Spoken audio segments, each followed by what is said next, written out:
Welcome to the JAMODI Podcast. We are all surrounded by amazing coaches and leaders. So let's get an inside look at not just what they do, but how they do what they do. After all, becoming the best versions of ourselves is JAMODI, just a matter of doing it. Welcome to the Ballology app Ultimate Demo. Trusted by leaders in the game. Ballology is a player development platform built for coaches and players alike. You can expect live shot tracking, workout libraries, and AI insights. You can easily chart team shooting drills in practice or in training sessions. Track all of those shots using an iPhone or an Android device in real time. You can view your team's performance through a video archive or by using our shot charts. After every shooting workout, take a look at your breakdown by viewing your percentages and your shot locations. Let's take a deeper look to learn how to make the most out of the Ballology app. Let's see how you measure up in the Ballology Skills Assessment, where you can test your shooting skills versus other shooters worldwide. Navigate to Ballology AI, where you can ask any question to get answers in real time for smarter training. Make that footwork a little more sharp. Coaches or players can create custom workouts in just minutes. Hit your on-court skills or basketball IQ or even strength and conditioning. It can be done on the Ballology app. Compete with everything you do on the Ballology app through our workout leaderboards.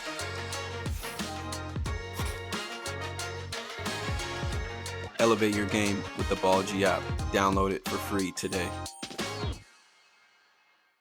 Those words that you just said and that message, I think spot on. And it's really important for us to communicate that to our teams. But then it has to be followed by our actions, right? Because we can say that, and this is how we want them to handle losing. But then the moment we lose and we slam our fist into the locker and say things that we regret or throw something, then all of a sudden there's conflict between what we outlined as this is how we handle adversity, but then what I'm actually doing. Yeah, 100%. I think that's why I love those two words, react and respond, because I think emotionally and our human nature, for all of us, I don't think it matters who you are, is we react. When something happens to us, we inherently react. And I think as you grow in leadership and you grow in your maturity, those reactions, you just learn how to reset them a little quicker, right? So some people react and they stay there for a long period of time. And as coaches, we can do that too, right? Like we can get caught up in a game. We can get caught up in the wins and the losses, the refs making bad calls, and we just keep reacting. But if we let ourselves stay there, bad things happen from that. And so I love that word respond, because I think our responses are intentional, under our control. And I think it comes with, our habits and our preparation, that we understand things are going to happen. And so we have to have a plan for, when the ref makes a bad call, how do I respond? When we give up an 8-0 run, how do I respond? When we lose a game at the buzzer that we probably should have won by 10, 15 points, how do I respond? And that's not easy to do, right? So we're all going to react, but we have to reset quickly, and then we have to have a response. And that's got to be something that we prepare and intentionally attack. I think a message to the high school coaches also that we don't recruit our players. We can't control who's in there to start, but also to encourage us not to compromise just because of a skill or what a player can do on the floor. If they're going in an opposite direction of where we want our standards, our culture to go, they may help us win, but don't compromise for that short term or instant maybe success. I wrote down the word regret. I don't feel like I hear a lot of regret from those coaches that made the tough decision to part ways or change directions from a very talented player. They don't regret that. What coaches regret quite a bit is when they compromised and they sacrificed standards or culture of the program for what that player could do or players could do in the short term. And so I think even though we had different situations, the same thing though, we're not going to compromise on that. Wow. We're not going to have that regret. Yeah, 100%. And I love hearing Shaka Smart talk about his culture, and he uses those words. It's how we act, it's how we interact, and it's how we respond. And yeah, I think it's a trap we can all fall into to say, "Hey, we're like I can't take this dude off the floor. Like he's our best player. Like maybe he's acting a fool on the court a little bit right now, but it's sometimes hard to take guys off the floor, or it's hard to hold your best player to the same standard as a guy who maybe doesn't impact your team as much. And those are some real, like it seems so simple, right? But those are some internal battles that we all face as coaches. And I think you're right. It may be the harder decision to make in the moment, but never sacrifice what you want most for what you want in the moment. And I think we have to do a better job and just always have that long term, that big picture framework in our mind and say, okay, it might suck right now, but we're going to we're going to make this decision, and I think it's going to pay off in the long run. You're going to keep credibility with your team. You're going to have their respect, and I think ultimately your culture is going to be better for it. And most of the time, those best players, they learn a lesson too, and they grow from it. So I think it's good to make those hard decisions. Part of a fun thing of getting to do this and getting to talk to people like Coach Miller with a quick timeout podcast. I've just learned so much from him over the years. And I think he's just one of those guys. He's growing the game and he's doing just such a great job. But talking to guys like him and like you, I get to love to learn daily habits that set you up for success because you and I get the same amount. I think it's like 84,600 seconds or something like that every day. But how you use yours and how I use mine, that's the difference. And so, what are some of those things you do daily?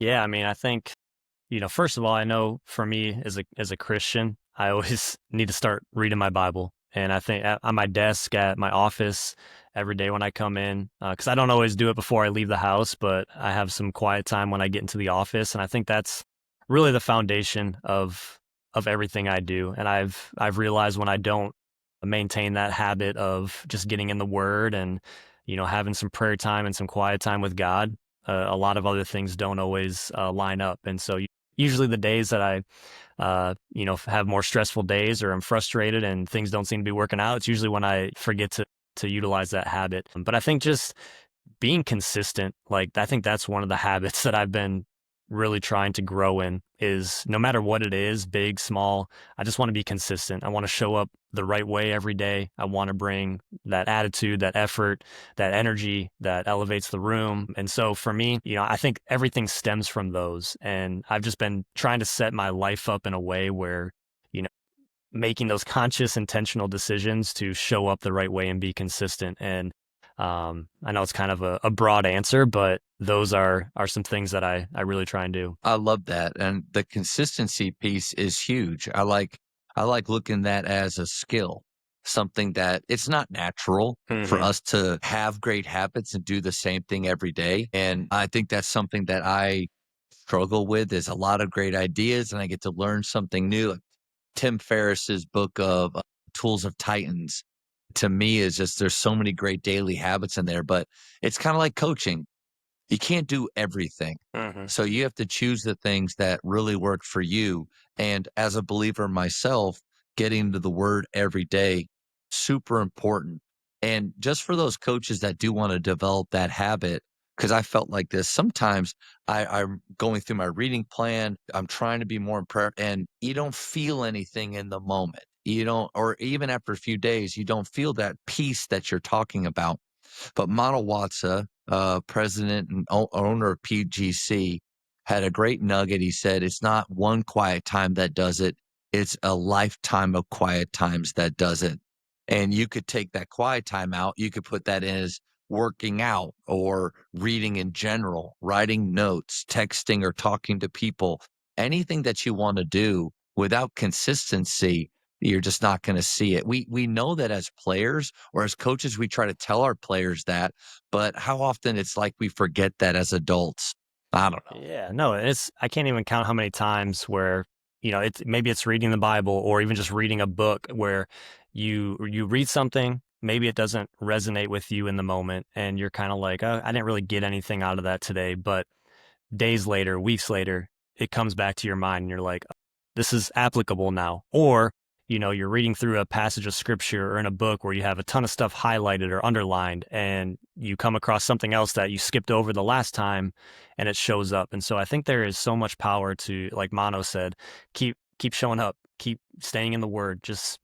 You have to just keep doing it. And I think that's a great lesson for anything we do in basketball, workouts, whatever. Sometimes you don't see that growth. You don't always feel it right away, but the consistency and showing up and just putting the work in, it really does pay off. And it's a hard thing to figure out because sometimes it does take years and years before you see, the fruit of your labor. But it's a great lesson that I've learned and continue to learn, just to keep showing up no matter how you feel that day or what the circumstances are around you. And I think joy, in my opinion, is what gives us that staying power, that ability to keep showing up.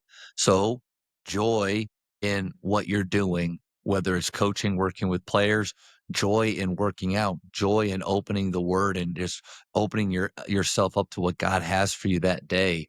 I think if you don't have joy for what you're doing, then you're less likely to stick through those moments or those times when it is hard. You don't feel like it's doing anything good for you. But maybe that's the trick is us. Or let me ask you this question. What allows us to have joy in what we're doing, or at least show up with that mentality every day? Yeah, I think it's just knowing who we are. It's our identity, because so many times we let our feelings dictate what we do next, right? Like we're angry, we're upset, we're tired, we're frustrated, whatever it is. I just let those feelings dictate how I lead my day, what I do, how I do it. And instead you flip that backwards and you say, okay, I know who I am. My identity, for me as a believer, is in Jesus Christ. And that doesn't mean every day is going to be easy. That doesn't mean you're not going to have certain feelings that come across your mind. But when you know who you are and your actions are dictated by your identity as opposed to your feelings, I think now you get feelings of joy and happiness because you're acting on something much bigger than yourself. There's a deeper power, and there's, it's just like, again, we apply it to coaching. When you have an identity as a team and you know who you are, right? You're not just going into a game like, oh, let's see if this play works today. Let's see if this zone defense works today. Let's see if, like, you can't go into games like that. You got to have an identity and establish that as much as you can. And we've seen the teams who have an identity, right? Your Virginias with their pack line defense, your, West Virginia when they were pressing, like there was an identity. And these are the teams that find success. And so I think the same thing is applying to basketball is in our life, that if we want to feel a certain way or we want things to turn out a certain way, like to have that joy, I have to act on my identity. And I have to, you got to put some work in to really understand, like, I'm more than a basketball player. I'm more than a coach. I'm more than a husband or a father. Like, no, my identity is rooted in Jesus Christ. And because of that, I can be a great dad. I can be a great husband. I can be a great coach. I can handle these situations the way that they need to be handled. Not always going to be easy, but there's joy in that. And there's a promising, significance that comes from that. Thank you for checking out today's episode. Please take a moment to subscribe to this podcast, share it with your fellow coaches, and find us on social media for what's coming up next on the JAMODI Podcast. It's just a matter of doing it.